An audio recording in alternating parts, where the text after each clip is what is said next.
So So, it's always lovely to speak with you and about anything, about cats, about music. And I'm excited to see, obviously, we're talking because the Darkness are coming to America later this year. no.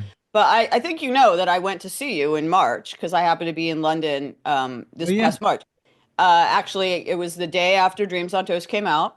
I extended my trip by one day when I saw that you were going to be there, and it was like really exciting to see it because it was like to me, it was like the darkness in a proper element. I did see you at Ready in 2003, but since then I've always seen you on US soil, and it was Oh, like, okay. So you've seen us in smaller rooms, I suppose, haven't you? yeah, in America, yeah. So Mm. like it was, Wembley Arena. It was like basically a hometown crowd. There was like pyro. The record had like just come out like that day or the day before, so it was like, and everyone was very excited. I was wearing this. I got compliments on it. Made sure to pack it. So yeah, it was very exciting to see that, and also excitingly, if I'm not mistaken, Dreams on Toast went to number two in the Yeah. UK completely independently. You're completely independent. You're not on a major label any at this Well, we're moment. not on a major label. No, we're in a sort of joint venture deal with Cooking Vinyl. But I think, they don't really have a presence outside of the UK, so it's kind of it's that's our main territory. I think we were sort of looking at that record and thinking, because we are coming to America now, and if you'll permit some industry speak on it, um, it's a strange feeling because, like as you say, like we are an arena band now in the UK. Like we're back up to that kind of thing. We've worked hard over the years, but we haven't had a proper presence in the States, and it's been slightly disheartening, really, because we haven't Oh, doesn't give us a chance to grow. Um, but obviously our fan base is always there, and they sort of love the new record, and everyone's sort of we're all excited to come there. Um, but I do think that it might be nice to sort of I don't know, have a release have a release actually in that territory that's sort of does more than sort of justify us coming to just reacquaint ourselves with our existing audience. Just give us a chance to try and play a bigger room, occasionally. yeah. And I don't think we spend enough time in America doing festivals either. Like last year we did that Ocean's Calling one, and it was really fun, but it was kind of it's a fly in, fly out situation. Mm. It could be quite draining and expensive, but it was such a great experience to play in an American festival. It's been a few years since we've done that properly. I mean, absolutely, you would be. I mean, the first time I ever saw you guys was at a festival when you were on the rise the first time, and yeah, you're absolutely our festival band. But I remember, congratulations, by the way, on going to number two. But I remember I took video of it. You were rallying to get to number one. You were rallying the Yeah, troops there. You really yeah, wanted to beat Mumford and Sons. yeah. You really, you really were on a mission. You I should know have. it's funny because it's like I think it's the sort of thing that I don't care about. Like I wouldn't even be able to tell you what number the last few albums went in at because I don't care.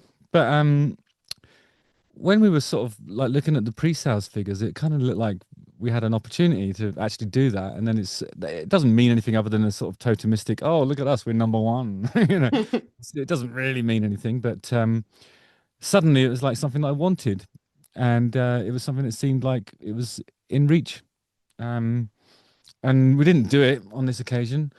But as you say, what was it? Is that our eighth studio album? Mhm. So there's a couple Great. more left in us, I think, before Oh, I we. hope there's more than a couple. I just remember it Oh was no, I funny. mean the other stuff will No, be like I think we want to think about different ways to consume music. I mean, we're oh, obviously a long form. We're a long form, traditional vinyl release band. We always think about what's on the first side and what's on the second side, and the point at which you have to stand up and dust off your trousers and go and turn the record over or whatever. So we think about that kind of stuff, but that might be a slightly outdated. I know it is an outdated approach to how you output your music. I think so. I mean, obviously now we're at eight. It's that thing of the OCD guy in me won't let me stop until we've done 10, and at that point we might do other things. okay. Musical. I don't know. Rock Sound opera? Rock opera? rock. Yeah, why not? Or maybe the Why 10th not? will be the rock opera. I don't know. There you go. When you say I rock just, opera, what are you thinking? What are the touchstones for you?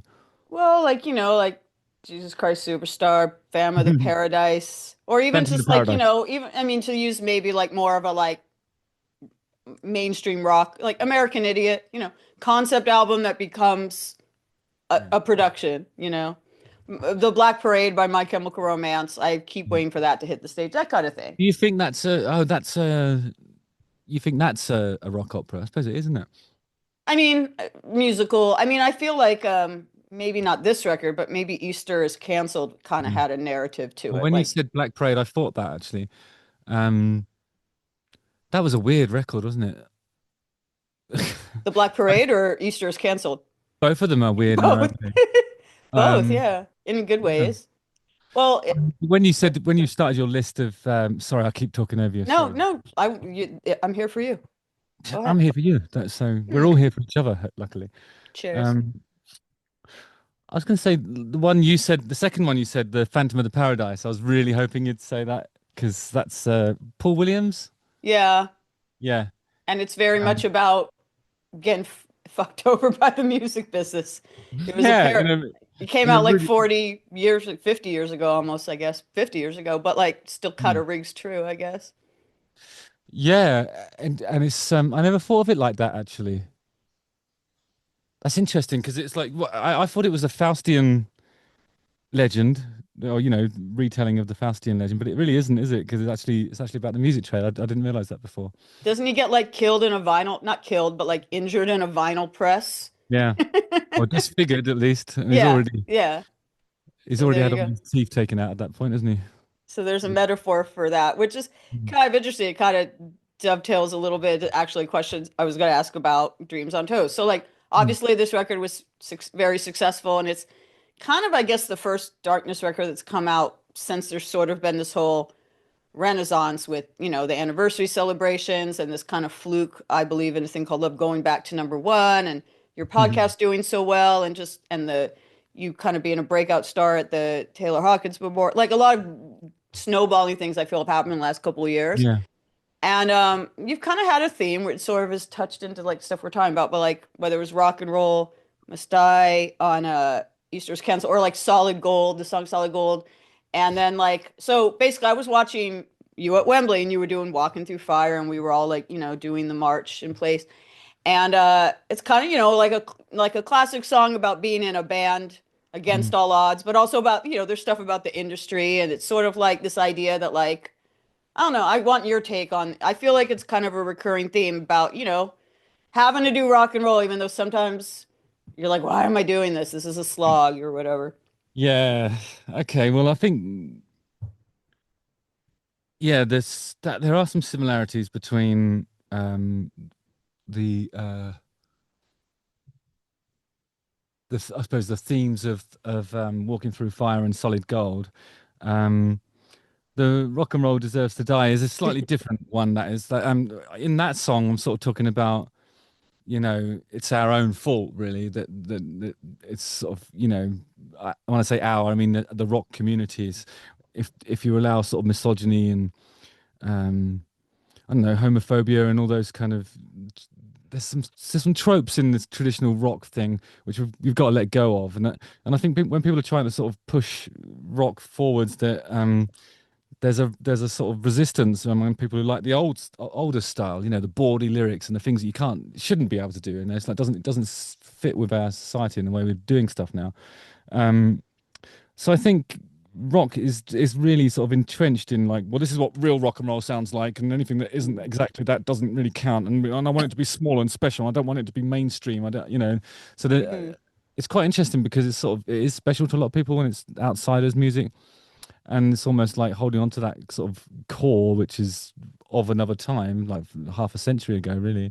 Um, I don't think it's ever going to sort of bother the charts in the same way again. It's not going to be like in the 80s when the charts were dominated by, you know, people with huge poodle perms and playing guitars.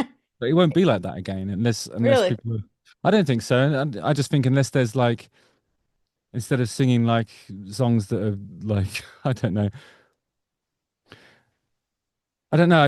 You know what I'm talking about? They're like those sort of aspirational songs about girls, girls, girls, and all this sort of stuff. Like, okay, come on, let's have some romance. Let's have some poetry. Let's have some stuff that makes you think. Let's have some things that apply to the current climate, or you know what I mean? Like, just let's have it as a more I don't know. I suppose that was the genre where it was kind of I don't know really, but No, it's it's interesting you say you don't necessarily think rock will come back because every few years a band comes around, people say rock is dead, and then a band comes around and everyone's yeah like, this is the band that's gonna save it or bring it. And that's actually what happened when The Darkness first came out. Like they're yeah gonna save rock and roll, or the Strokes are gonna save rock and roll, or yeah Greta Van Fleet are gonna save whoever. yeah. So it's I'm interesting. quite happy with that thing. Rock is always in peril of you know needs saving. It's always tied to the railway track, isn't it? But I think the bands that you've listed there, they're sort of like I don't know. I just don't know. No. I don't know. It's a really hard. You Anyway, don't so know. I think I was saying that without like unless you make rock music, which is guitar music that speaks to the experience of living in the here and now, Mm, instead of focusing on the sounds and the attitudes of the 80s and the 70s, then it has no chance. It needs to be speaking to the young folk of today. And I sound like a really old guy when I say that because I am a really old guy. Um, so it isn't going to be the darkness. I know that much. But whoever it is that saves it, that's great. But I think I'm saying rock and roll has no chance of bothering the charts in the same way as it used to do until there's a change in attitude and people are more open to the idea of using that sort of soundscape in a different way. That's all. well, Um, is that what rock and roll party cowboy, which opens Dreams on Toast, that's the other kind, like you talked about tropes. It's got like every, tell me about that because obviously it's a satirical song. Although there might be some people who take it at face value and just be like, "Yeah, Tolstoy sucks," or I it's a don't bit know. of both, actually. It is a bit of both because but well, the truth of that is a friend of mine called Jason Hawkwind used to do a lot of drugs years and years ago. And when he went to Holland once to get to play a music concert with his band, The Dorkness, this is not me, obviously. Um, can I just reassert that because I am going to have to come into America at some point. And, Yeah, it was, I'm not talking about myself. This is an allegorical tale to do with somebody who has a similar name to me in a similar sounding band to me. got it. And he used to buy drugs off a bloke who was kind of Dutch and a bit boring. And so then he'd come in and it was after Christmas and he was saying, so I was sort of making polite conversation, but really, no, sorry, Jason was making polite conversation, but what he was really saying is, "Can I have my drugs now, please?"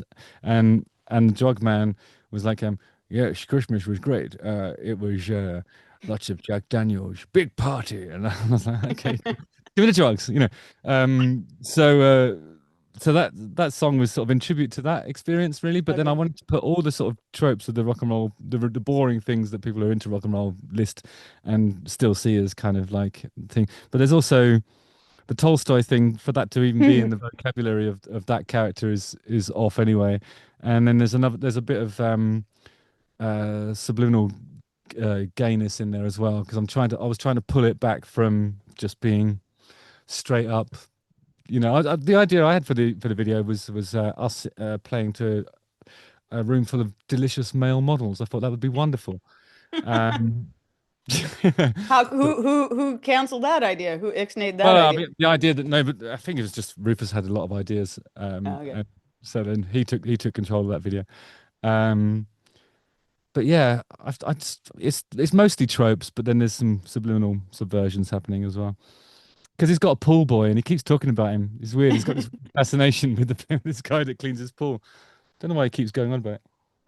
When you talk about how if rock's going to sort of ever reassert its dominance, it needs to have be more with the times or whatever.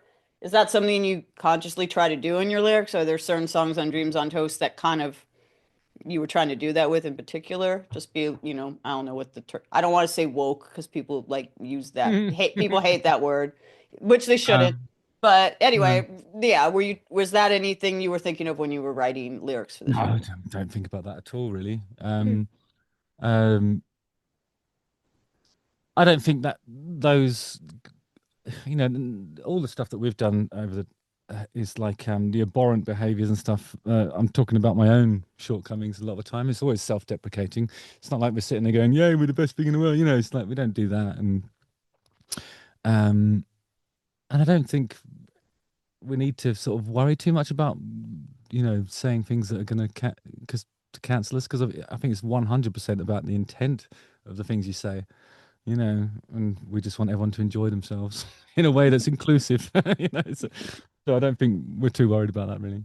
All right. Well, going back to Walking Through Fire, I love the lyrics to the line, sometimes when certain lyrics of yours like actually make me laugh out loud. If I was drinking this at the time, I'd like do a spit take. The line that was like, well, the line about how, like, I'm paraphrasing because I don't have the lyrics in front of me, about like how you're, I don't even think our mom bought the last album, Yeah, I think and that's true. also, oh, the one we never stopped writing hit albums. People stopped buying them, which I guess is maybe why I thought of Solid Gold, because there's like, this line like we're never gonna stop shitting out Solid Gold. So, Yeah. um, yeah, obviously, the Darkness have had ups and downs professionally over the years, and you have had ups and downs personally over the years. And if this was a behind the music on VH1, I think we'd be at the happy ending part of the behind the music. Um, but yeah, I guess just in general, you've never, I mean, yeah, the Darkness took a few years off, but you've not, even then, you still were doing like you've never stopped, right? Like there must have been times where you thought like, this is hard. Like there's even the stuff in the song about like, oh, we gotta do another video shoot, or like, oh, we gotta do like, all the kind of chores that come Yeah, along. but that's more of a personal thing for me. I just don't like video shoots really. Really? You're so good Um, at them. well, I'm good at a lot of things, Lindsay. I don't always enjoy doing them. Okay. Um, I think, yeah, just it's like you can feel it on a video shoot if it's going to turn out good or not, and sometimes it's like, it's a bit heartbreaking because you can just know it's going to be shit, and it's kind of like, so I'm kind of sometimes I'm just really tired of the low budget thing. I can't see the point of making a video that isn't engaging or doesn't have a strong idea or Okay. doesn't have. It's not about budget even. It's just like it's about ideas or the lack thereof or unwillingness to sort of. We can't reach parity in terms of what we see as like you know we can't all agree on things. So it's been good on this last album because like each of us um have taken a video and taken the reins and just done it our Uh, way, and which is doesn't make for a very what's the word? Doesn't make for it doesn't mean that the videos necessarily sit together nicely, but at least we all had a chance to express ourselves and they got done. The work got done.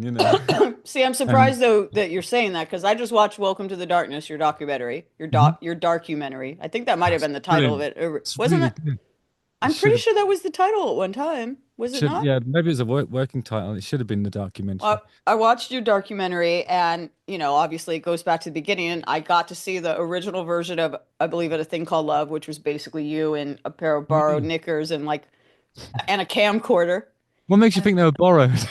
They said it was this woman who Oh, was okay. like, the woman who was there at the house said, "Oh, I Yeah. gave her a pair of." Well, maybe they weren't borrowed. Maybe she gifted That them to was the kids. Lucy, wasn't it? That was Yeah, Lucy.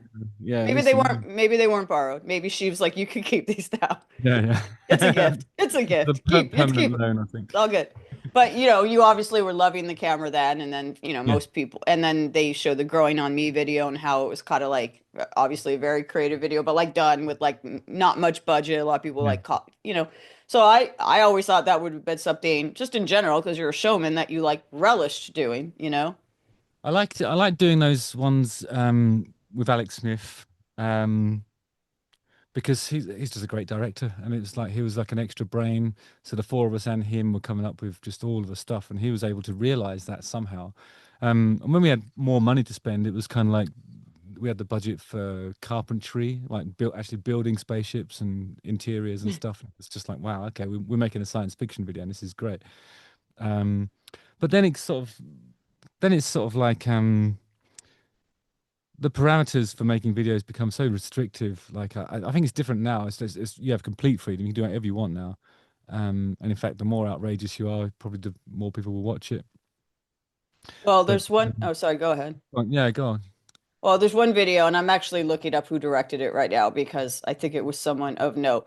I know you don't really like the One Way Ticket album that much. I will say I was a little surprised when I saw you at Wembley. I do not believe you played a single song from I think we that did album. actually. Yeah, yeah. Which did you, or did I don't think you did. No, I don't think so.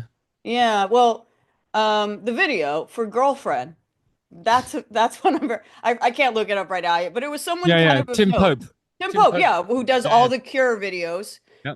and soft sale videos back in the day. I One knew of the that. one of the Crow movies as well. I think he did the sequel.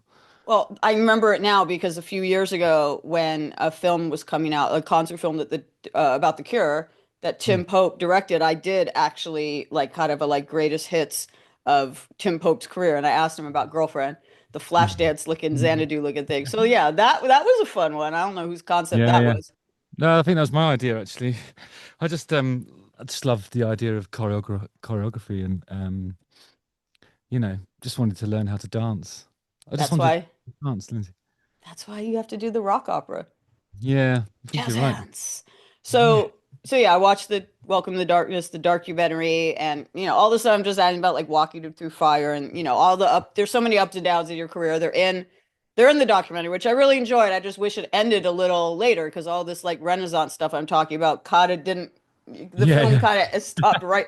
There Yeah, needs to yeah. be like a director's cut with like, and then all this cool shit Yeah. happened. But Or a some. sequel, you Yeah, could do. absolutely a sequel. Dark, what we call it, Welcome to the Darkness Part Two or Part, with You're TOO. still welcome. Like I still know what you did last summer. But something that really stood out to me, there was obviously being a fan and a follower for a long time. I learned stuff, but there was a lot of stuff I already knew. But like the Mm. stuff between you and your brother, like, the bond, that's kind of, I think, at the core of that film, the bond between you and Dan. You speak sometimes, rather sadly about how bad you feel when things kind of got, dark, no pun intended, with the band. And he talks about how happy, you guys got back together. And is that sort of at the core of the fact that, when you've had to walk through fire, when you've had some fallow times and stuff, that you've kind of stayed the course for the most part? I mean, at least since Hotcakes, you've full on stayed the course. Mm. Uh, because of this, there's this cliche of brothers that don't get along in bands. The Yeah. Gallaghers, the Davies brothers, the Robinson brothers from Black Crowes, etc. But like, you know, the Hawkins brothers seem like a real strong unit. Yeah, I'd say we're a formidable team, It's funny now because those sort of those traditional kind of musical or creative brother relationships just doesn't apply to us. It's not like that. It's like we don't even bicker about who does guitar solos or anything like that. It's like we always know if there's something like if Dan just fancies it, I'm like, well, yeah, go. And then I'll sit there and encourage him and help him find the phrases and you know, this like in the same way that he does me. Like if it's my solo and he's producing the record, then we work through we exhaust every possibility and find the right solo, and I'll do the same for him. It's like that's how it goes. And as soon as he's got like a little spark of something that he wants to take on, I love that because I just think he plays like nobody else I know. Can't think of another. I can't think of a better rhythm player, and when he's playing lead, he makes choices that I would never make. So and I'm always sort of keen to see where he goes with stuff like that. So we haven't got any of that sort of bitterness. And on the last couple of festival weekends, we've brought our children out, so it's all the cousins are together and then the Oh. brothers, and it's just great. But do you think that's kind of why, even if maybe there will be some bands who would get frustrated with the rigmaroles of the business, that, you know, that at the core of the band, it's because that you stayed the course because of this bond that you guys. It's really nice. People who are watching this who have not seen the documentary have to watch it because it's that I that was my big takeaway from the film in general. Yeah, the brothers thing. Hmm. Yeah, I think. Yeah, we just stick up for each other. I think now, so it's probably just yeah, you do take a bit of a beating. Like you're tired all the time, and you're on the road, and you have all these kind of, um, there's no such thing as a floating voter in the democracy of the darkness. Everybody has a strong opinion one way or another, and me and my brother usually align. And in the instance when we don't agree, the one brother will reinforce the others. The one that feels less passionately about this particular topic will support the other one. And so, you know, I don't know. I think that's just made it has made it just so much easier because if you had two warring factions in the heart of the band, it'd just be impossible. It's hard enough. You get the shit kicked out of you just anyway, you know. So if you're doing it to each other as well, it would be very difficult, I think. I suppose that's why there's all that speculation about whether the Oasis tour will actually be able to sort of conclude triumphantly, or whether it will just stop halfway through. There's people are still wondering, aren't they? That's why I didn't buy tickets for the show. I'm like, I literally was like, it's not gonna, it's September 6th. It's actually coming up here in LA soon. So maybe Okay. it seems Oh like wow. they're staying the course so far. And the Oasis footage I've seen of the shows they've done is actually much better than I expected. Hmm. Like I just, you know how it is when sometimes bands reunite and you could just tell when you look at them on stage that they're doing it for the paycheck and they hate each other and that they don't, there's no rapport on stage and like they go to their separate tours, buses afterwards, like that vibe. But like, Yeah. maybe I'll go see Oasis. But since we're talking about the brotherly thing, so obviously, yeah, the Darkness have been through a lot of stuff personally and professionally, and Dan had testicular cancer, which is in the film, and that is not funny. That is sad, or it all worked out, but like that's heavy stuff. But I gotta ask you about the wedding scene. God bless whoever videoed your best man speech. I mean, I kind of want you to take the floor Uh, and tell me you didn't how, see. I don't think the whole speech is in there because there's a bit when I'm talking about sibling rivalry, and then there's a photograph of us naked, and I've used Photoshop to enhance a certain part of my anatomy, and I just leave it up there for ages, and people crying, children crying. It's, I saw some of um, your speech, which was a lot of it was touching, but then you decide to tell Dan how much you care, as only one can, with a song, a Spice Girl song, and yeah. puppetry.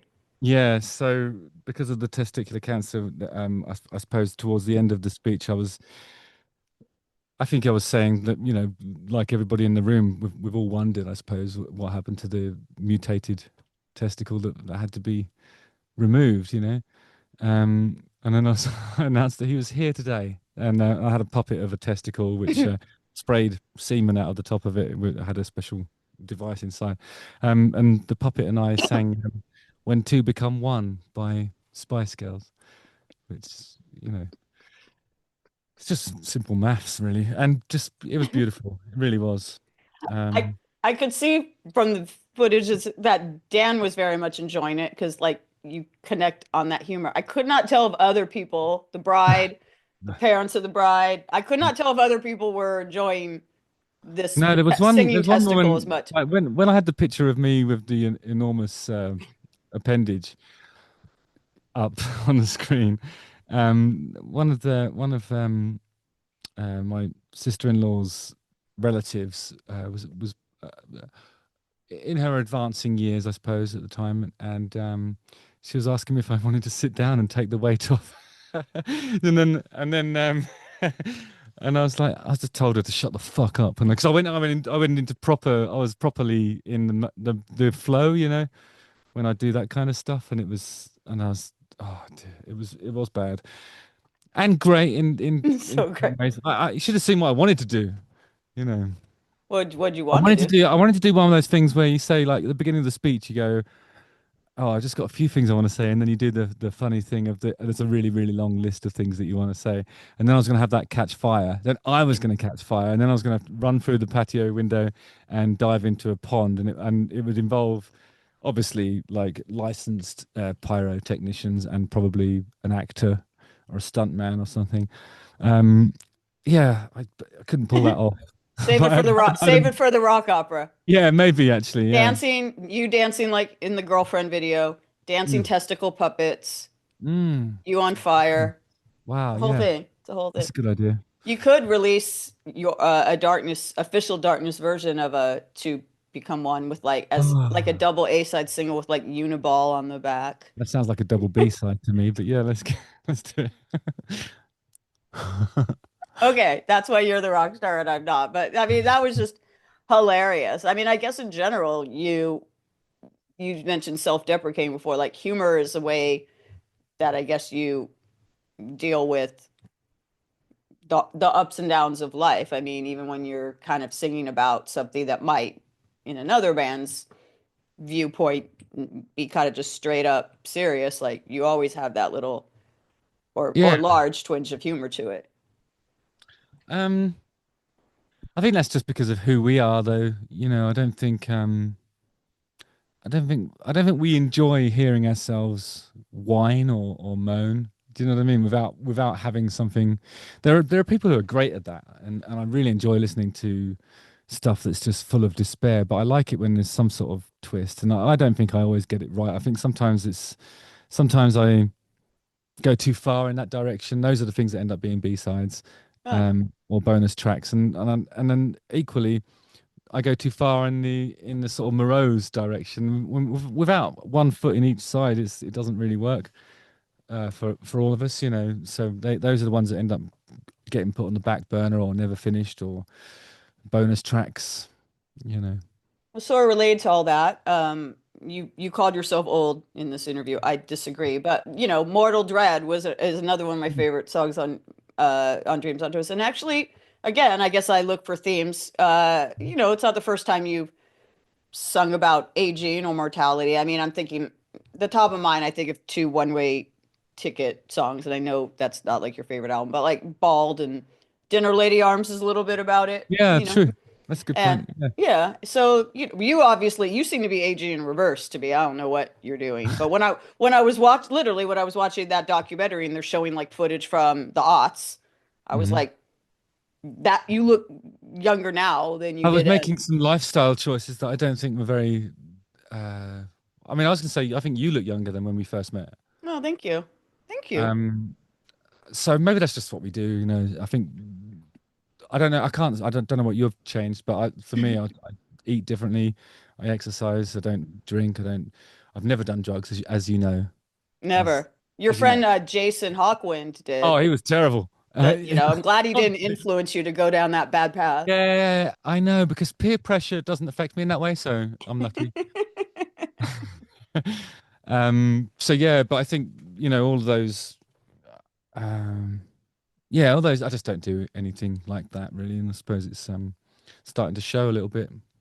Absolutely, I'm getting more absolutely. oxygen in. I gave up smoking as well. My Oh, last cool. vice was tobacco, so it's been about I think 2 months now. Near coming up for Oh, 2 months. that So never affected your voice because obviously in you've had as was in the documentary, like you've had issues with your voice. You have had a yeah, polyp. yeah. The smoking thing But never that's affected your singing. no. I think the polyp thing was unrelated. There's a specific type of polyps that you can get from smoking. Um, and I think when people talk about those, they talk about in the multiple. So you end up with having that procedure again and Mm. again, or you have several at the same time. But mine was just one big polyp. You remember the thing? It was unusually large. It was right in the middle of my vocal cords, so it sort of meant I could kind of sing around it, but it wasn't easy, and I was using a lot of air to sort of create those sounds, and I was using a lot of false fry to sort of give it some character. It wasn't the same as the old character, but I couldn't go on like that really because it was just really sore all the time and very miserable experience, like trying to tour with something that hurts, just hurts you to do. Um, so yeah, that's another thing that's in the documentary, I suppose. And so I think I had that procedure in 2018, and Okay. I reckon it was probably the effort of singing Open Fire in the studio 5 times because I'm not sort of carefully controlling the way my voice distorts in that song. I'm literally Right. just yelling it and I don't know. I wish I could. I wish I was one of those singers that can put that distortion on without it being damaging, but I'm not. I'm just not. So I need to sort of maintain the clarity and the trueness of the singing that I do. It's like that is the thing that sets us apart, and I should never try and Mhm. sing like that. Really, that's why Open Fire is never in the set because unless I sing it in that character and in that way, it doesn't quite land in the right You're space. right. No, I love that song. It's actually one of my favorite songs off of Last of Our Kind. But I do actually think I remember, now you bring it up, when I interviewed you around the time of that record, I think I might have actually asked you if that was you singing or if like that was Yeah, someone else in the band singing because it didn't yeah. sound like you at all. But it's big. It's weird because when we wrote that song, we couldn't think of anything, couldn't do the song, couldn't finish the song, so the top line was absent. And then when I sort of went into that character, it's all right to do it for a laugh every now and then, but you can't. That's what it took to actually come up with an idea that was suitable for that backing track. And then I sang it in the same way when we did the studio version, and that was a mistake. I think Mm. something broke then. Like I must have injured my vocal cords by doing that. And then I think it was never quite the same since. So all of the touring on the back of that was difficult, and it got more and more difficult as it got sorer. Is that a word? Sort of more sore. Yeah, Um, okay. doesn't Either sound or. like a word, does it? Doesn't sound like a word. You're correct. Sorer. It probably isn't. If it doesn't sound like we've got to trust your instincts on those, it probably Okay. isn't. I would say it's just more sore. It became increasingly sore throughout the touring cycle of that record, and it wasn't fun to tour it. So, um, yeah. So I think that was a good lesson, really. Just sort of got to stay in my own character and not try and sing, like somebody's. I don't know. I don't know what I was trying to do with that. Really, I was embodying some other creature. It wasn't me. So you had the polyp removed. Do you have a polyp puppet? The testicle No. puppet and the polyp puppet could like. No, I haven't got married since then, so I guess my brother will have to build one of those when the time comes.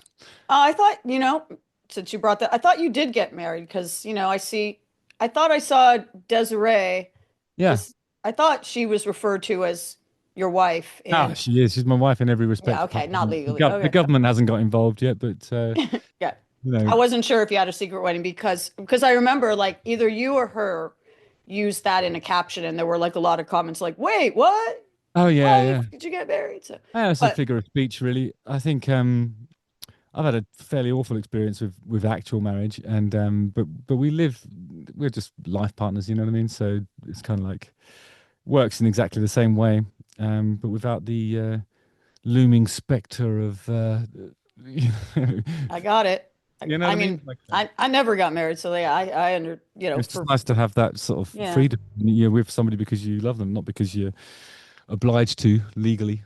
I guess I also thought because when The Longest Kiss came out, it says my That's about wife. her. So Yeah, I that's about figured it her. was about her, but I didn't know if that was a literal. No, it's just a true story about an orchard in the morning, and it was in Scotland. So yeah, that's all about her. Um, but yeah, I think I found my wife, is what I say in there. Yeah. Okay. Um, it's true. Well, congratulations. How long have you guys? I know she's a musician too, and you guys work together. You produce Yeah. or play on her records. Like, did you guys meet? Like, how'd you guys meet? Oh, I heard her singing on the series Dark. I don't know if you know that one. It's a German series. It Mm-mm. might get peddled out to the algorithm more here because there's a lot of German speaking people in Switzerland, obviously. But it's a really great time travel series, sci-fi thing, and there's a song that she's got in there, and it's a really emotive vocal on there. So I asked my people to reach out to her people so we could work together, Oh. and then the sparks flew, and it was magic. Aw, that's great. So yeah, like I said, I saw it on like probably Instagram, you posting, with her and all that. And Nice to I do guess appreciation posts for your partner. I think they deserve it. I think too. I just was, I guess, a little surprised, even aside from thinking that perhaps you were legally wed, was that, you've always been kind of very under wraps about your personal life. You don't, in the past at least. I mean, I know social media has changed, but like in the past, you didn't really post things about, your wife or your daughter, or even wouldn't even say where you lived, and also like you didn't really talk about it very much in interviews. I'm still Um, I'm still pretty vague. which is I would fine. I say. just feel like maybe you're a little less vague than you used to Yeah, be, and I just wonder if yeah. I that's suppose part of the whole evolution of part of it's you. like my daughter's getting to an age where she's going to want her own social media presence at some point. Like, that's what kids do, isn't it? And um, so I suppose it's I talk about her, but in the vaguest terms. I never say her name Mm. in real life. Um, I don't want I don't want I don't want her to sort of have a load of weirdos following her around and stuff. Um, and I never spoke about my wife because she asked me not to. You know, um, I think she asked me not to. Anyway, maybe didn't feel inclined to. I'm not sure really. I'm not sure what's changed. I think it's just nice to show some appreciation, and like it means like when you've got an event like a red carpet thing, you don't really want to do those things on your own. You want to bring your partner. So at some point, somebody's going to say, "Who's that?" Yeah. They call it a hard launch. I Like, suppose so, yeah. But I mean, we started doing stuff like going to things together just because it's a laugh, really. We weren't launching it to anybody, but now it's kind of like it's nice to share those things. I've got a different relationship with my audience than I used to have, partly because of the Patreon, really. Like mm, I've got to know some of the hardcore fans really, really well, and the ones that follow me on there are happy to see me happy, um, yeah. and it's hard to sort of resist sharing that kind of stuff when you care about your audience and you care about your partner, you know.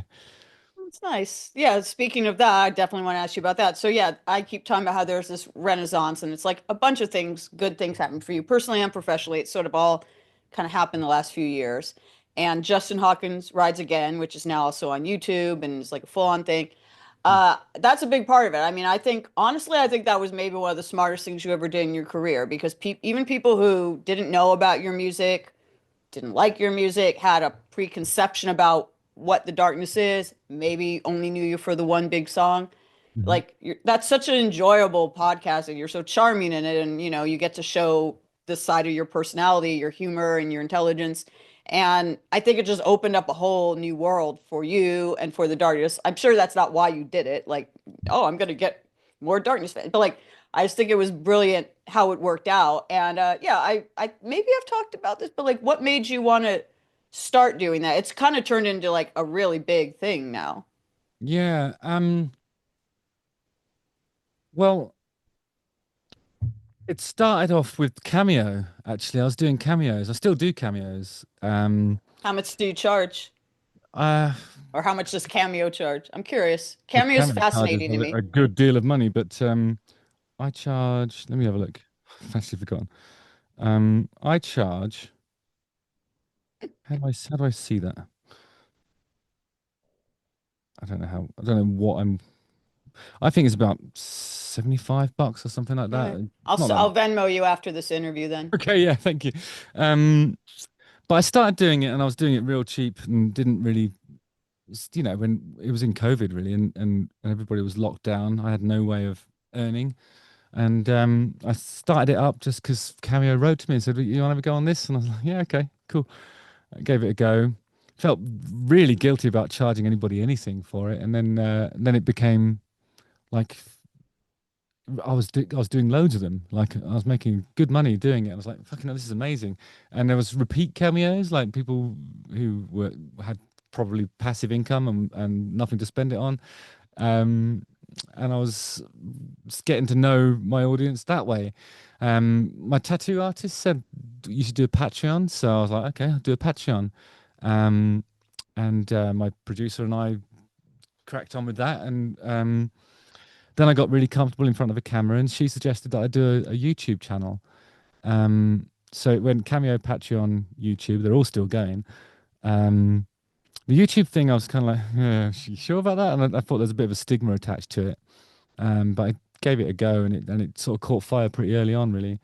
Um, and yeah, it's sort of it can it's such a the audience for the YouTube thing is so transient. It's like if you don't say things that are specifically about what Mm, the algorithm thinks your audience wants you to talk about, then literally nobody watches it sometimes. And then mm, if everyone in the world watches it, there's a lot of problems with sort of fair usage challenges and what they consider to be copyright infringements, which is ridiculous. If you're reviewing something and you can't demonstrate the bit that you're talking about by playing it, then it's really yeah. that's got to be fair usage just by definition. Mm, So they're making it really difficult for us to do that kind of stuff. But everybody's in the same boat, like Rick Beato and Danny Sapko and all these people that do this kind of stuff. It's been a funny moment this week because it's like now we're all assembling as the reaction community and sort of yeah. you know what I I mean? mean, Like it's. and challenging YouTube's definition of fair use because it's ridiculous, you know. Um, they don't they don't they don't look at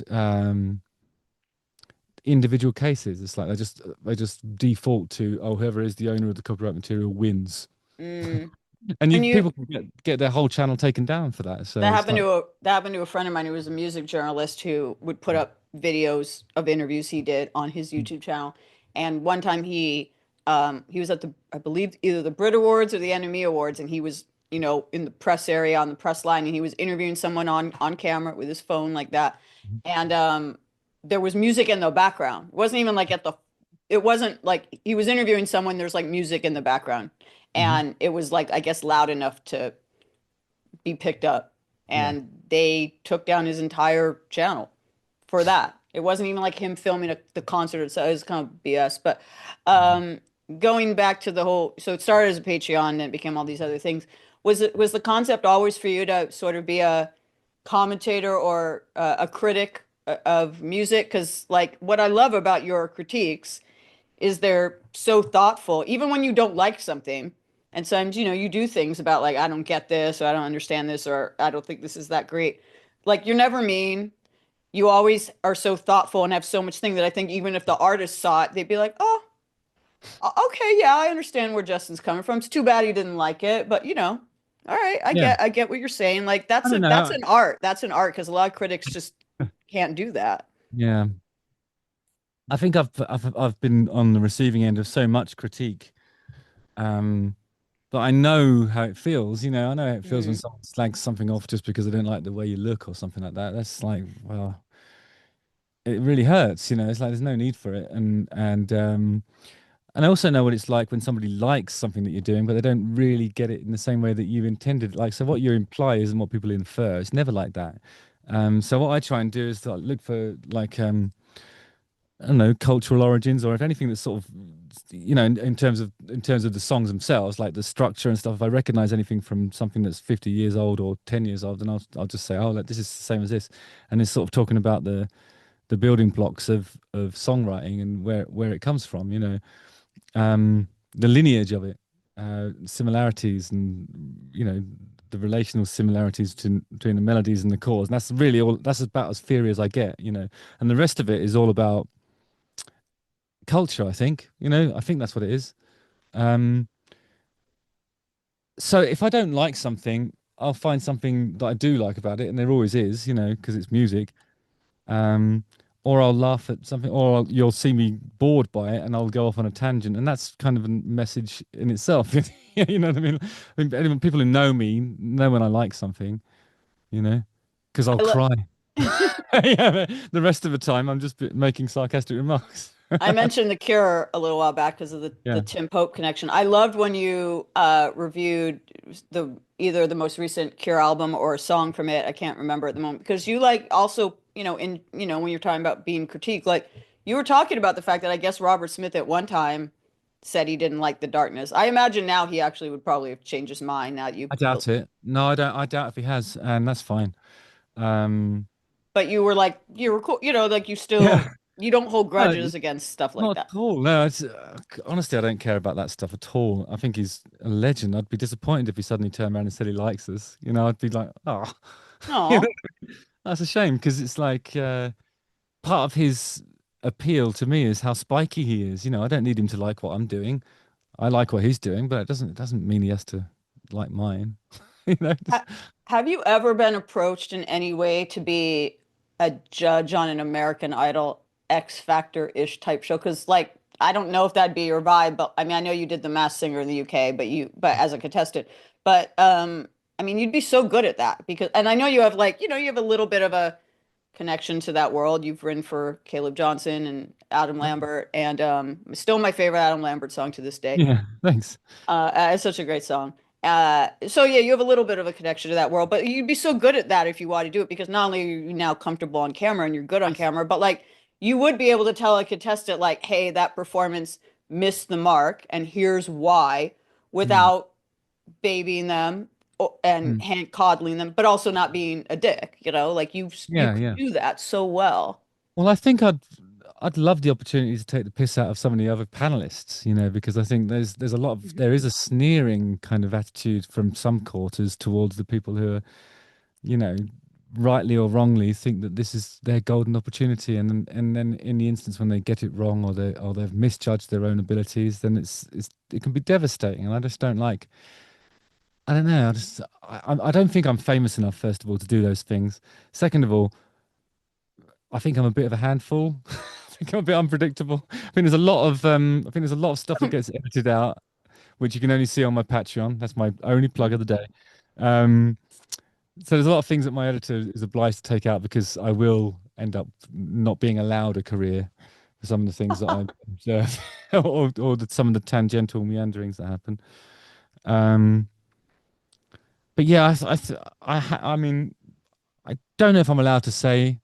I have been approached for a couple of things, but In England, I would, it or would have been in England. Yeah, it would have been in England. you can't say? Why can't Not you allowed say? to say. All right. Was it Um, the X Factor? I'm not allowed to say. Okay. Okay.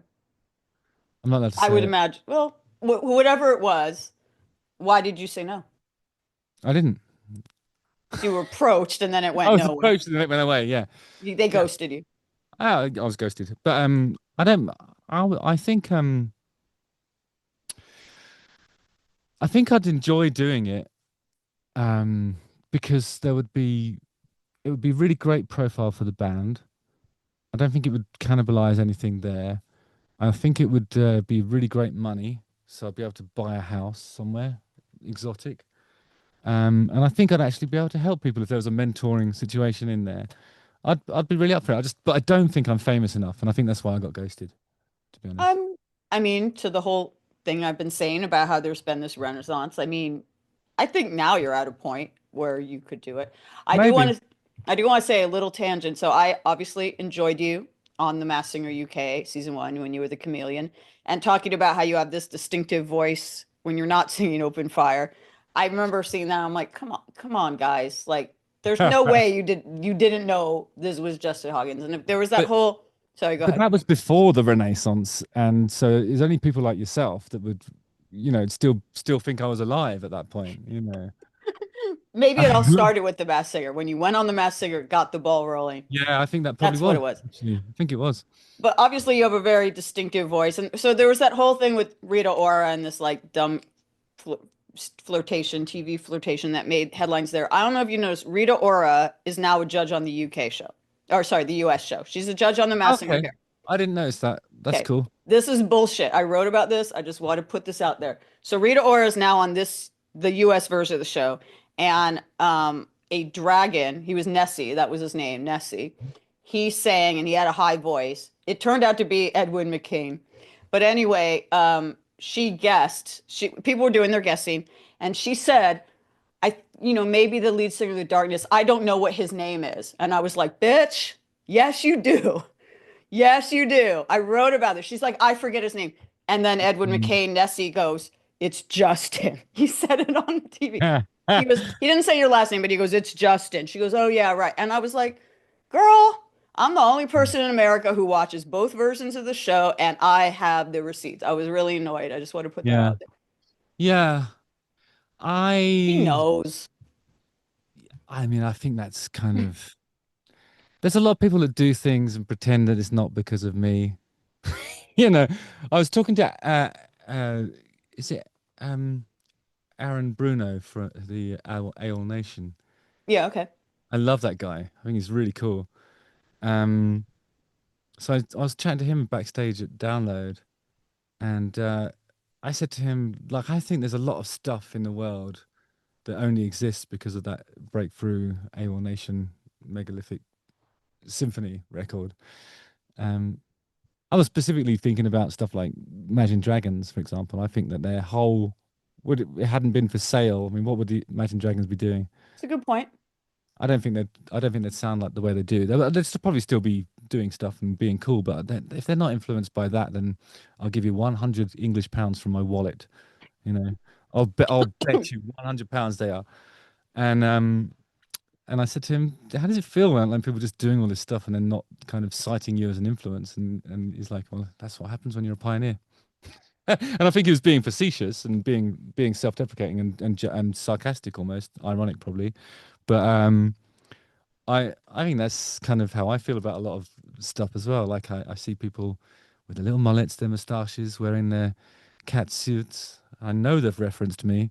I know they have, but they don't come Could out and say it. They go, "That guy from the Darkness, what's his name again?" You know, that's not the first or the are last time you'll see that. I don't are think. you referring to a certain artist who played Coachella with Brian May and actually was someone who was on American Idol a few years ago? Yeah, Benson Boone, who I yeah. like. I like, by the way. I like Benson Boone, by Yeah, the way. I've got no issue with him, but it's I know that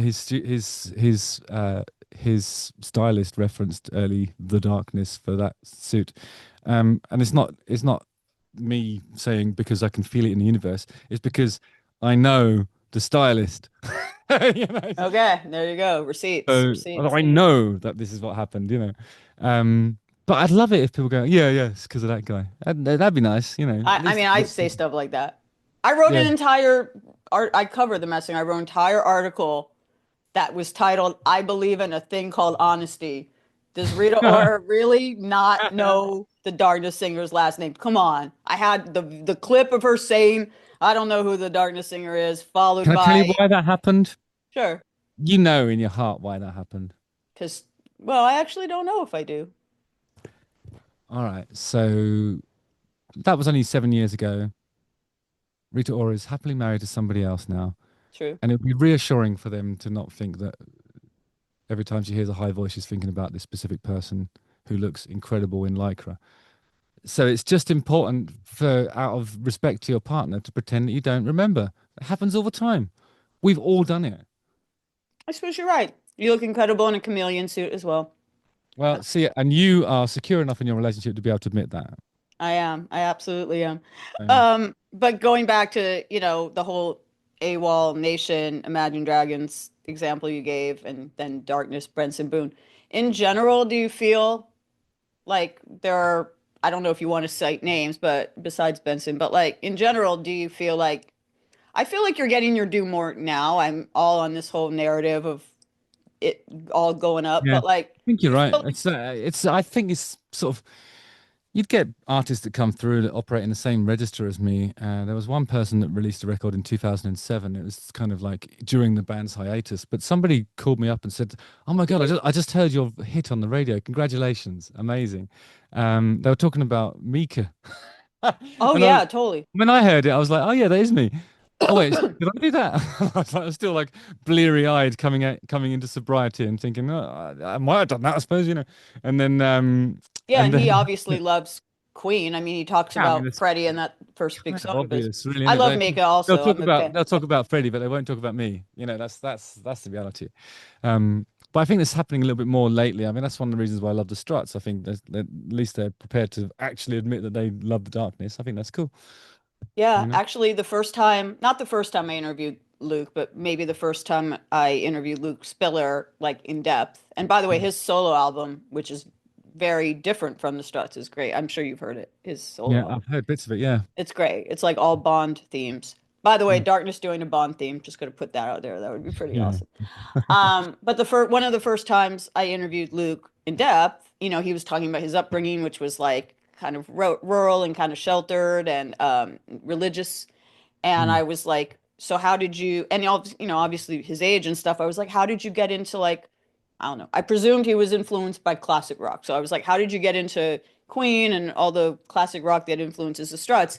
And he said The Darkness. He said it straight up. He said, he was, maybe in his teens when the first album came out and he saw it on MTV and he thought it stood out so much from all the other rock, like new metal, whatever that was on Limp Bizkit, whatever that was on MTV at the time, the humor and the extravagance of it all. He full on like just said it. And I was like, that's why I like you and the stuff. Like Yeah.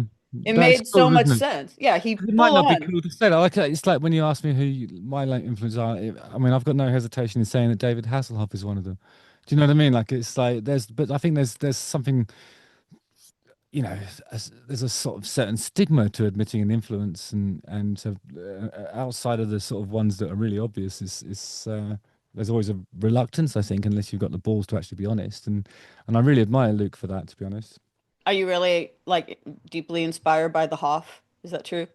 No, I think I was Oh. just thinking really, but I He'd be a good guest on Justin Hawkins Rides yeah, Again. but he just ignores me. Aw. He completely ghosts me. I wore a t-shirt with his face on it for 100 days straight and made it 100 days of Hoff on my social medias, and he just I ignored me the remember. whole time. All the time I was writing to him, going, look at me, look at what I'm doing. It's really cool. I'm celebrating you," and just he didn't want to know.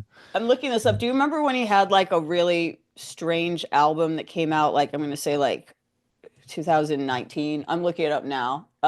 It came out right before the pandemic and it had like all these very weird guests on it. Apologies while I'm trying to. It was Oh called God, yeah, I remember okay. that. 'Cause, It's I called was like, because you should have been sorry. on it. No, because it was called Open Your Eyes, and it had like my they covered the Lord's the new church song. He did Open Your Eyes, and it had Elliot Easton, Steve Stevens, A Wow, Flock of Seagulls, Tracy Guns, wow. Charlie Daniels, Todd Rundgren, James is that James Williams? It's cut off. James Williams, Ministry, like Oh, all of these Ava Cherry, like all these very can't strange believe people. Ministry and David Hasselhoff have. It was mostly covers, and they did Sweet Caroline together. You need to do an episode on this. Oh my God, Like that's it's brilliant. yeah, I mean, but they were covering he covered this is such a weird tangent. He covered Lords of the New Church, Jesus and Mary Chain, Echo and the Bunnymen. I guess he was on a vibe, which is Mhm. why Sweet Caroline kind of stands out. I Melt with You, Heroes by David Bowie, Here I Go Again by Whitesnake, Jump in My Car, Yeah. Rhinestone Cowboy, If You Could Read My Mind, Sugar Sugar, Sweet Caroline, and That's Life. This is a record that you should have been on. So if he doesn't Open Your Eyes Yeah. Part Two, I feel like. Or close your eyes again. But Blink, I mean, blink. If you need that was a help. ta Blink if you need help. that was a tangent. But yeah, I feel like maybe now there would be more. I mean, I think we've talked about this before, but there was a time when people, and I'm saying this with no shade because you know this was never how I was, but when they thought of the darkness, they either thought, oh, that jokey band, or that band that had that one song, or whatever happened to them. I loved that first record. Whatever happened? I don't think people, I mean, maybe there's still some people that think that way, but I think that's really not. I mean, witnessing you at in London and even just witnessing you play shows here the last couple of few tours, I don't think that's really the Mm. case anymore. No, it's not, it doesn't seem to be the case anymore. But I think we have that superpower now of longevity. You know, it's makes you impervious to those types of criticisms because whatever the sort of, you know, when people speculate about what motivates you to do a thing, it just becomes irrelevant if you do it for 20 years. It just doesn't Dan, matter anymore. well, Dan said in the documentary that, one of his greatest fears for the band was if you'd become just a nostalgia circuit band. Hmm. I'm paraphrasing what he said, but No, like if you were I know what you mean, yeah. maybe one of those bands that just like does those package tours with three other bands of the era, or just does like these kind of like, hey kids, remember the aughts, early Yeah. 2000s tours or whatever with or festivals, those kind of like retro festivals, which I Yeah. go to things like that, no shade, but Yeah. like I'd enjoy it, to be you honest. kind That of sounds you kind of avoided that, for lack of a better word, curse, which I think about when I think about the 80s. I think this is okay for me to say on the record, but like one of my favorite bands is Duran Duran. I got my, Rio album there. yeah. And they at what they've had a renaissance. At one time they totally could have done that. They could have just become the like, hey, remember Rio? Wasn't that a great song? And I know that their management really made an attempt to like have them not do like these totally 80s type of events and shows, Mhm. and they avoided that and they ended up having a renaissance, and now they're in the Rock and Roll Hall of Fame and stuff. So like That's fantastic, isn't it? I mean, I think that's just a testament to their self-belief, isn't it, to sort of chase that. Another good story like that is would be Simple Minds, I think, because Simple Minds were doing small rooms, and then, I suppose there would have been a temptation to get on that circuit that you're describing there. But I think they had a manager who just thought, well, the reason why they're struggling to sell these small rooms is because nobody wants to see this iconic stadium band in a small room because it's just mhm. depressing. So put them in the big rooms, and then people will come. And actually, that belief and faith is true. You don't want to see Simple Minds in a pub. You want to see them in a stadium because they make the kind of music that fills a stadium, and then it works. Everyone has a natural home. I actually think that, like, in terms of what I enjoy the most, it's probably theaters, like bigger theaters. I just love that kind of touring because every room's different. You can feel the history in the room and all that. But realistically, the kind of music we make is it's arenas or stadiums. And I think we're getting back to that in the UK, and that's really just because we didn't stop, I suppose. And I think there's something super uplifting about seeing us in a room like that because it's like, ah, if these fucking idiots can do it, then I can as well. You know, Well, it's I like, don't know if it's that, but did you mindfully, I guess, because I'm sure you got offers to do those kind of things I just mentioned. I'm sure you got offers all the time, and it might have been some easy money, particularly maybe at a point in your career where you needed it more. yeah. Well, You nothing needed the worthwhile is ever easy. You know, yeah, I think but there's no you such thing as easy money. In fact, and I'd say like the price that it would come at would be like because you would be condemned at that point to just being a heritage act, and there's no way back from that. You're very very unlikely to get a second chance, and we've actually forced the issue. You know, our second chance has been through determination and years of work. You know, like when nobody said, "Oh, do you want to have another go on this?" Like, and they never said it in the first place. In the music, you're lucky if you get one chance. You know, yeah I don't think everybody gets that, to be honest. Um, so yeah, I just think it's work and belief. And I always actually I'm not sure if I've told you this one before because it's been a theory of mine for a while. Well, not a theory, but it's a philosophy. Um, so whenever I'm asked to do something, I have two amounts that I need to weigh up: how much I will hate myself and how much money it is. You know, because it could be that, it could be like £1 million, but I'll fucking hate myself, and then we won't do it. You know, as that's how it goes. If you can are live with consequences of it and the money is enough to compensate how much you hate yourself, then yeah. do you have an example from your past where you were given an offer that was financially very tempting, but you're like, yeah, I can't do it. Yeah, yeah, I can give you an example. There was I was I was asked to do a cinema commercial where I would be obliged to act and one of our songs would be used. I think the number was it was really high. It was, you know, it was life-changing money. Um, but I didn't agree with the product. I What didn't was the want to be such a. product? I Okay. can't. Again, I can't do it. No, that's fine. Um, But I I'll give mean, you you've another one. done. Okay. Here's another one. Like a really simple one would be like the thing where they go in the jungle. Do you know that stuff? Do you have that in America as well? Like, Oh, I'm a celebrity. Get me out of here. yeah. Do you Yeah. have that in the States? I think we do. We did it one time. I mean, I know it's a bigger show in England. Didn't like John Right. Lydon do it? Boy George did it. I know. Boy Yeah, it's George been did it. going for a while. But there's things like that in Celebrity Big Brother and stuff. And for a while they would come every year. Um, and the number would the first time they asked, the number was pretty high, and I was like, no, I can't do that, I'm afraid. And then the next year they came back with a smaller number, and I was like, what the fuck? Because they understand how that thing works, you know, Yeah, like yeah, they get it. They know that you know the price of my what's that value? My self-respect, I suppose, is worth less when I have had a fallow year. So every year it was getting lesser, lesser, lesser as and because they were gambling on the fact that I, you know, needed the money more or something. And, you know, everybody needs money, but it's like if you're an artist and you worry about stuff like that, you know, like I've learned some hard lessons over the years about that kind of stuff. And like so for the last 10 years or so, I don't think I've done a misstep in that way, really. I don't think anything is worth the self-hatred, the self-loathing. Just isn't worth it. You're better off doing nothing. Sounds like you'd reduce your career to inertia, but what's really important is the art. That's actually the thing.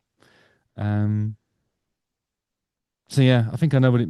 That's actually probably the lesson I've learned. It's like the thing that matters is the art.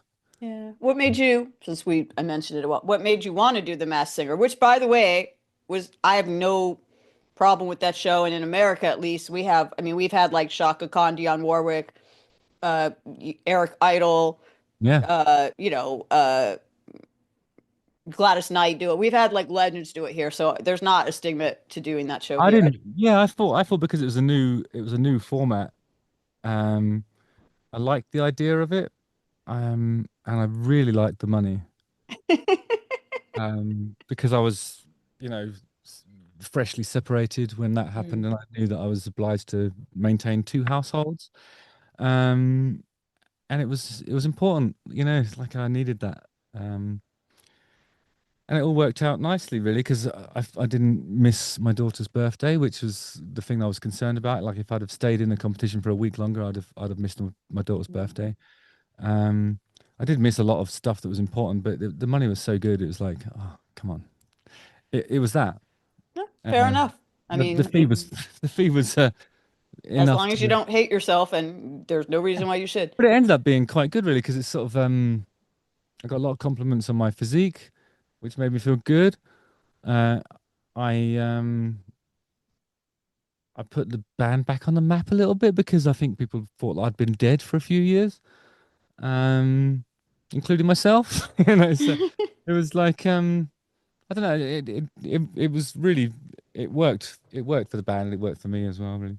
Like I said, it all goes, but that's where all the Renaissance started. But Yeah. the documentary, to kind of go back to that and sum up, is like I said, I feel like I wish it had kind of gone more into current times than it does because it like ends. I know it came out initially or But do was you know what? spinning. I think what if the documentary is part of the Renaissance? There you go, there you You know, go. very But it's meta, but it could be. It starts though with you kind of, your trademark self-deprecating way, semi-jokingly saying, oh, I'm paraphrasing it, but you're like, oh, my long-term plan was always like huge first album, slightly disappointing second album, hiatus, and then a fabulous return. And then you sort of say, well, the fabulous return part hasn't happened yet. Like you say that joking. So, Yeah. you filmed that a few years ago. So I guess like, do you feel that it's happened now? Like, do you feel the prophecy came to pass? Um, Stuff's happening now that we're sort of we set ourselves targets, really. Um, and we've been hitting them. you know like we're seeing like one of the other things that I should point out is that we've had the same management now for since Last of Our Kind, I think. And it was the management was kind of we've been through a few different arrange setups since then. And initially the management that came in is like it was guys that is a guy that we've known since the very beginning, and he was sort of like a production manager when we started doing bigger stuff. And his area of expertise was mostly in the live realm. But the company that he's built up has, he just said, well, I don't mind sort of liaising with you guys and the labels and just helping those relationships and stuff. And but in the end, he's a guy that won't sell us out in that way. We never do stuff that we don't want to, and he's been with us since then. So like what started off as a ship steadying exercise is now like okay, we're setting ourselves targets, and we're an arena band. We're bothering the charts with our albums, and it's like okay, so he's really done a great job. Um, so just really happy to be represented in that way. Because then I can say things like I don't want to do a fucking video. I can't be asked. And it's like, all right, we'll get someone else to do it. you know, he understands what we like, and he's been with us. He's been with us in some capacity or another for the last 20 odd years. So Wow. people around you is really an important element of it. Absolutely. So what's your next targets or target? Do you have some Um, on the mood on the what do they call it? Not a mood board.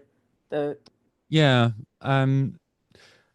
My brother and I are working on something outside of the band. It would be nice to sort of get over the line. I can't again. That's NDA'd to the max.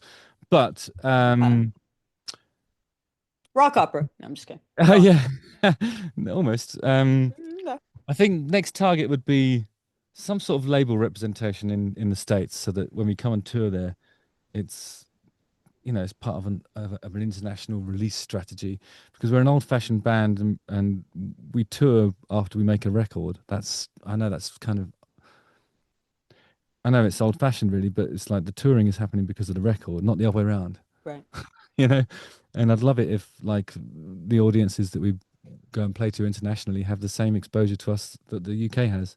Um, Otherwise, we are doing these things to try and hold off the stigma of being a heritage band. But unless we start releasing in territories like the States, that's what we're going to be. Um, Sooner or later, that's what will happen. And we don't want that. We want to grow. We're ambitious.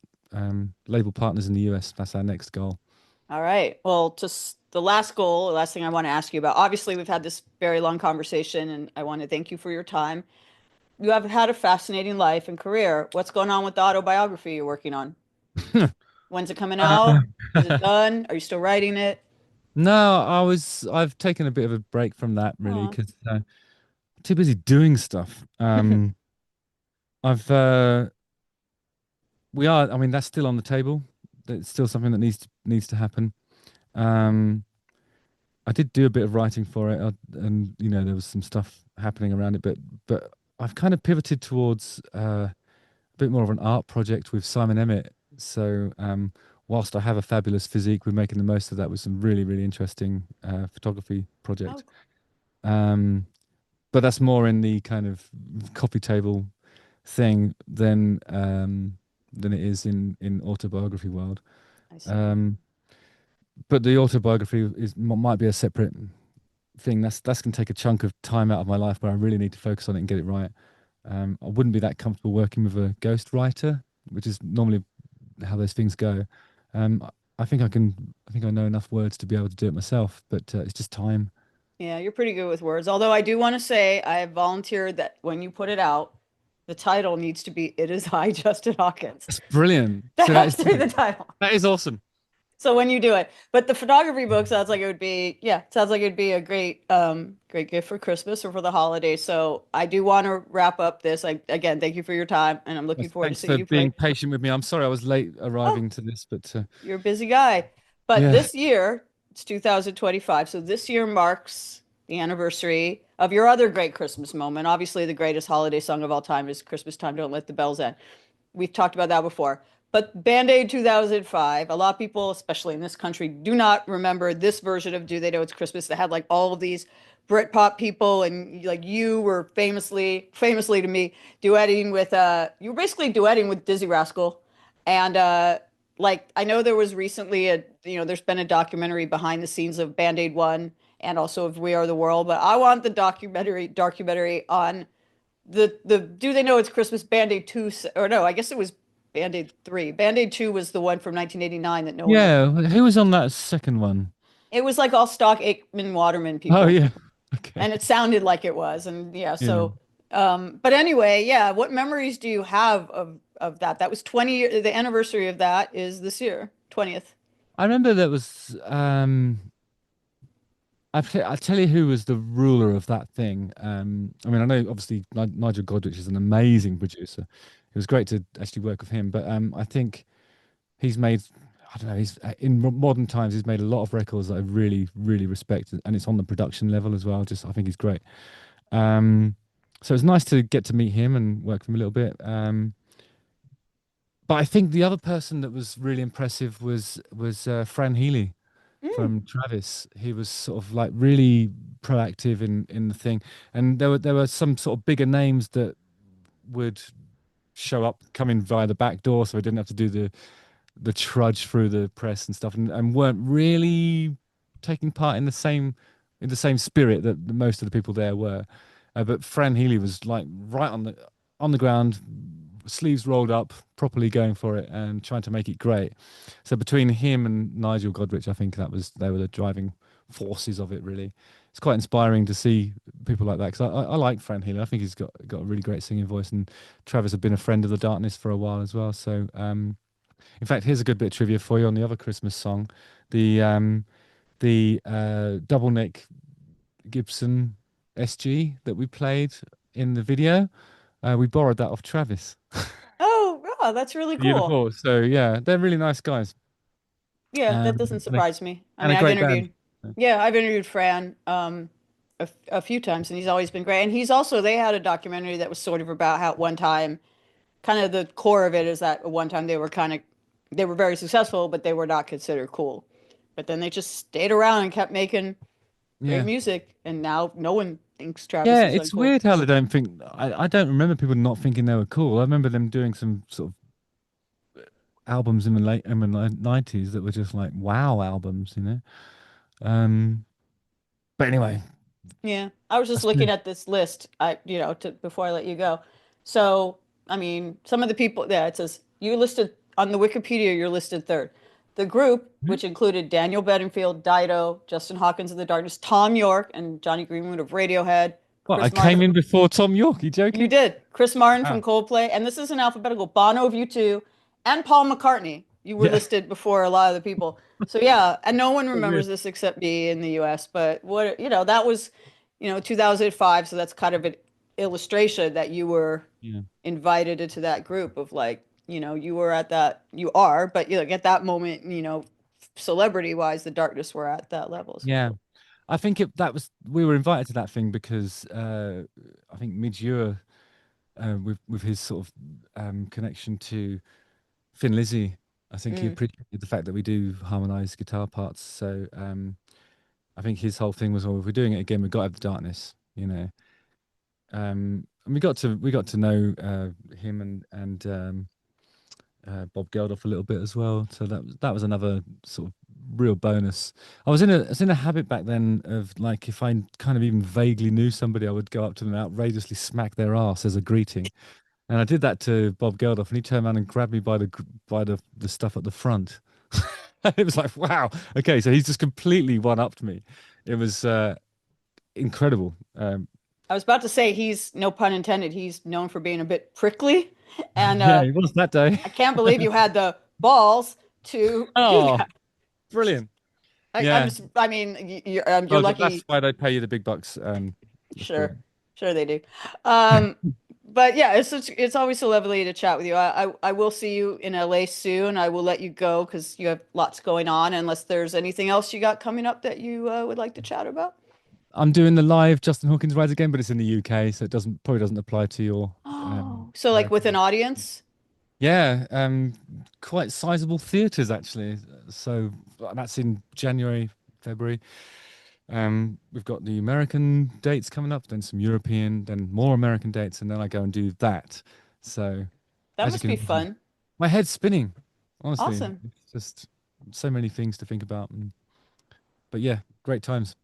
Well, I'm so happy for you. I'm happy for everything that you've got going on. It couldn't have happened to a nicer guy or a better band. So, congratulations on everything, and I will see you on my side of the pond very soon.